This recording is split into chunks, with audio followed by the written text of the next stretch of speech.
எல்லாருக்கும் வணக்கங்க.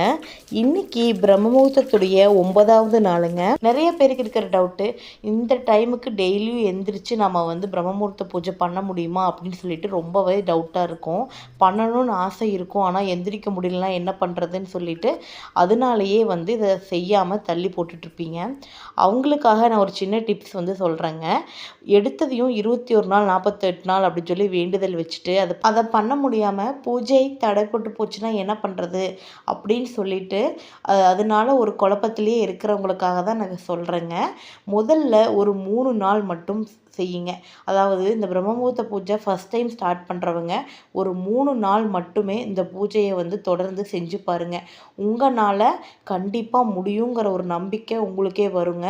அதுக்கப்புறம் நீங்கள் 21 நாள் இல்லை 48 நாள் உங்கள் விருப்பப்படி வேண்டுதல் வச்சு நீங்கள் செஞ்சு பாருங்கள். இப்படி செஞ்சீங்கன்னா நீங்களும் பிரம்மமுகூர்த்த பூஜை